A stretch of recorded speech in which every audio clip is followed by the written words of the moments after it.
Hi అండి, welcome to my channel easy English with Geetha. నేను మీ గీత. ఎలా ఉన్నారు? సో మనం ఈరోజు నిన్నటి పాట కంటిన్యూషన్ చూద్దాం. గెట్ ఓవర్ కంటిన్యూషన్ స్టోరీ గుర్తుంది కదా? క్లైంబింగ్, తర్వాత షాక్ అవ్వడం పాముని చూసి, ఇల్ అన్హెల్దీ అంటే జ్వరం రావడం అనుకున్నాం కదా. తర్వాత ప్రాబ్లమ్స్ గురించి పేరెంట్స్ మాట్లాడడం, ఎమోషనల్ అవ్వద్దు బ్యాలెన్స్గా ఉండడం అని చెప్పడం. అది మనం అనుకున్న స్టోరీ. మరి ఎగ్జాంపుల్స్ చూద్దాం చూడండి. రికవర్ ఫ్రమ్ ఇల్నెస్ అంటే ఏదన్నా ఒక అన్హెల్దీనెస్, అనారోగ్యం నుంచి బయటపడడం అనమాట. It took weeks to get over the dengue fever వచ్చినప్పుడు బాగా నీరసంగా ఉంటుంది కదా. So it took weeks to get over అంటే కొన్ని వీక్స్ టైం పట్టింది డెంగీ ఫీవర్ నుంచి బయటపడడానికి, రికవర్ అవ్వడానికి అని అర్థం. She slowly getting over cough. So తన దగ్గుతో బాగా బాధపడుతుంది, స్లోలీ దాని నుంచి రికవర్ అవుతూ ఉంది, నార్మల్ అవుతూ ఉంది అని అర్థం. It takes time to get over a viral fever. ఈ మధ్య వైరల్ ఫీవర్స్ కూడా తగ్గట్లేదండి, బాగా నీరసంగా ఉంటుంది. సో ఇట్ టేక్స్ టైం పడుతుంది to get over a viral fever నుంచి బయటపడడానికి. సో మనకి 10th క్లాస్లో, ఇంటర్లో కానీ, 9thలో కానీ, లేదా ఏదైనా కాంపిటేటివ్ ఎగ్జామ్స్లో కానీ ఇక్కడ డాష్ ఇస్తారనమాట. It took weeks to dash the dengue. ఆ పైన get in, get on, get over, get in to అని ఇస్తారు. సో మీకు మీనింగ్ తెలిస్తేనే కదా రాయడానికి.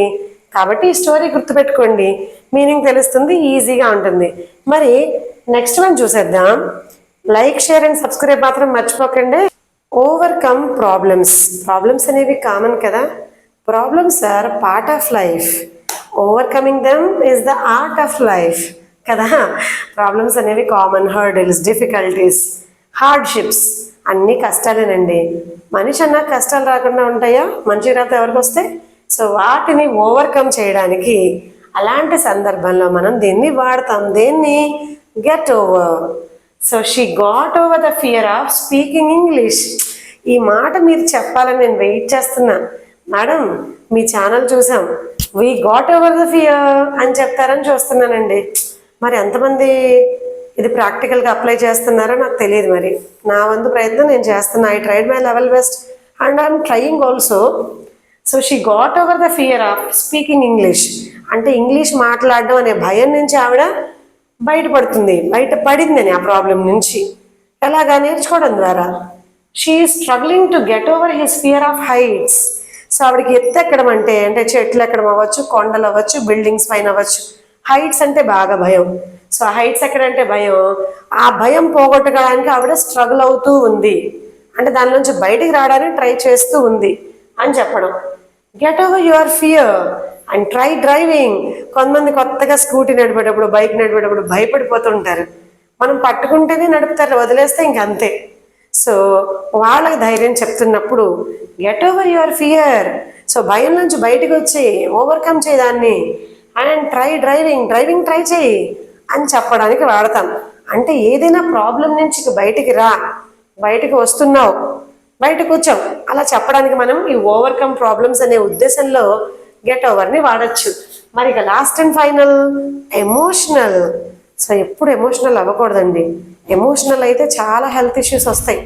బ్యాలెన్స్డ్గా ఉండాలి అంటాం, కానీ ఎవరి దాకా వస్తాయి కానీ తెలియదు. అంతేనా? అదే అనుకుంటారు మీరు మనసులో, కానీ మన ప్రయత్నం మనం చేయాలి కదా. మరి ఎక్కువ ఎమోషనల్గా అన్ని పర్సనల్గా తీసుకోకుండా మూవ్ ఆన్ అవుతూ ఉండాలి. సరే ఎగ్జాంపుల్ చూసేద్దాం మరి.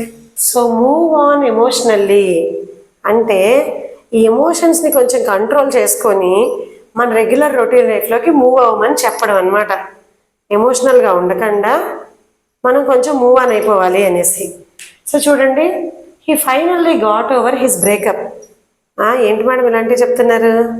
ఇలాంటివి బోల్డ్ మాట్లాడుతూనే ఉంటారు కదండి, సినిమాలో, టీవీలో చూస్తూనే ఉన్నారు. అందుకే ఈ ఎగ్జాంపుల్ చెప్తున్నా.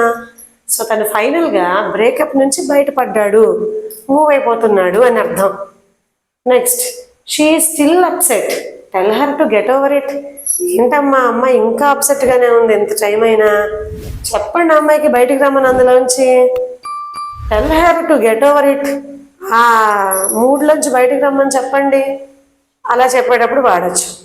అండ్ ఎందుకు అమ్మాయి అప్సెట్గా ఉంది? మేబీ తన పప్పి చనిపోయిందేమో, pet dog. So it's hard to get over the loss.